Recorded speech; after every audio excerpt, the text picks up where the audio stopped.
Hello and welcome back on my channel. In this video I will show you how I restore this almost 100-year-old piano all by myself.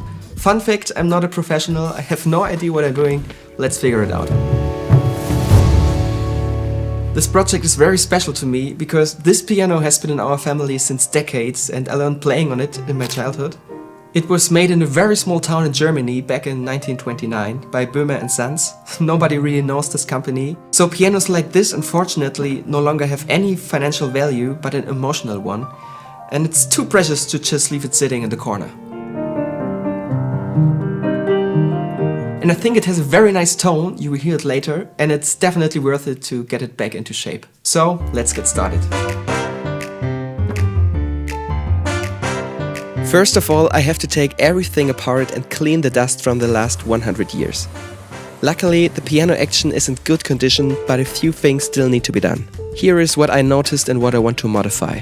First, cleaning the in and outside.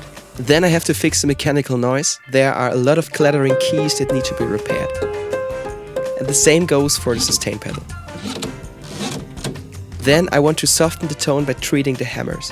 The felt on the hammers has become very stiff over the years, which produces a very harsh attack. And of course I want to give it a fresh tuning and integrating a felt strip for the legendary and all-loved felt piano tone. Disclaimer, I'm not a professional piano builder, I wouldn't do this on a $100,000 Steinway, but since this piano has no value anymore and the modifications are not too complex, I feel confident doing it myself. Here you can see me removing and cleaning all 88 keys. It's very helpful that there are little numbers on the keys, and on some keys there are words like here Elfenbein, it's a German word, it means ivory, another proof that this is very old. I think in the 70s manufacturers started to using plastic and not ivory.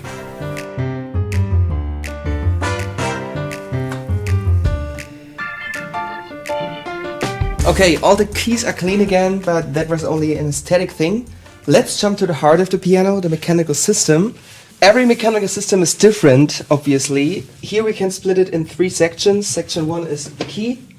If I press the key, the movement is transmitted to the second stage. I call it the second stage.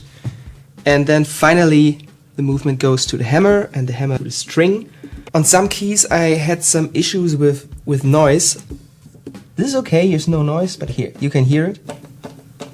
If I want to record the piano, it's just too loud. I figured out that luckily all the connections, all the hinges are okay and the noise is just coming from some loose screws. It's good for me because I only have to remove all the second stages and tighten the screws and hopefully the noise will be gone.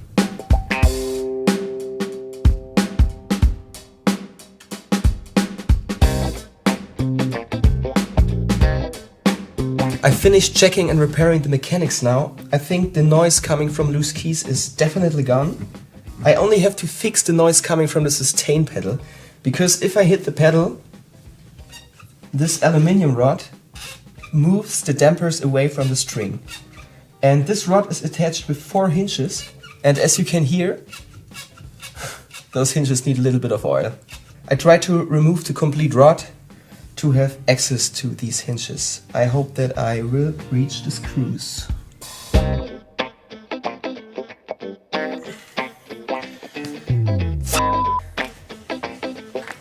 I have no idea if this was a good idea, but it's out. Reaching the screws was a bit tedious, and for getting the rod back in place I needed another 2 hands. But after some try and error we managed to remove the squeaking from the hinges.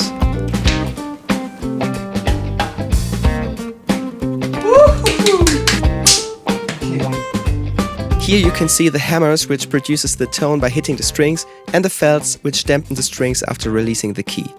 To soften the harsh tone of one hammers, there's a trick. Using a needle, you can loosen the felt density, making the tone slightly softer and warmer. I have done this on all hammers and will fine-tune each key individually once the piano is reassembled. But overall, the felts are still in good condition, so I don't need to replace them. To ensure that they properly dampen the string vibrations completely, I will adjust the entire mechanism a few millimeters closer to the string when reassembling.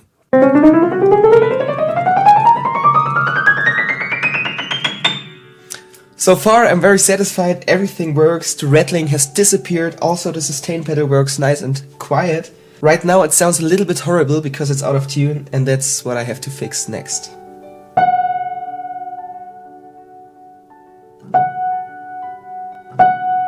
Honestly, that was the hardest part of the story. Of course, you can tune your piano yourself, but you definitely need some practice, and there's a good chance that you will lose the fight against 230 strings.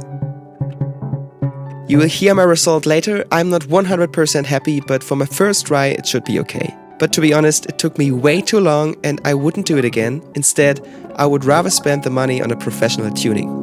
Not too bad. But let's jump to the fun part.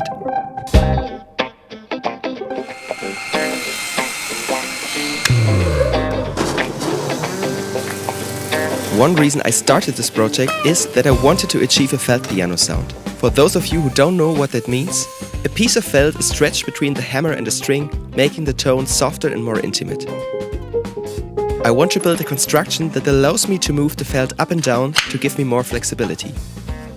Therefore, I attached two pieces of wood on each side, with another piece on top acting as a lever.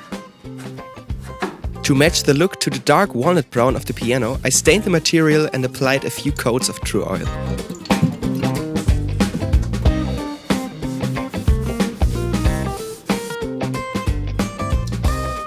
Then I upholster all components where friction is generated with felt and finally put everything together. In these pockets, the sled will sit to which the felt will be attached. Okay, the moment of truth. I'm a bit scared that this is too big or too small. Let's see. Okay.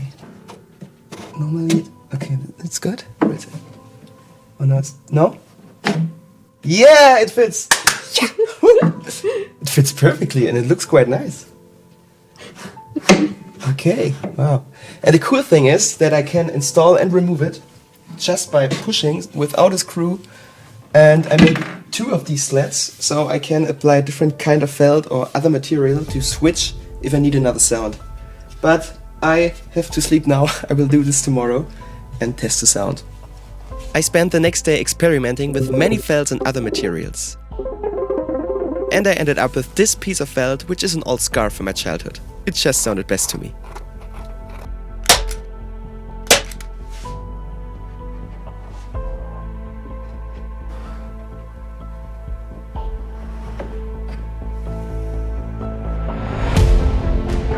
So here it is, a brand new 100-year-old piano.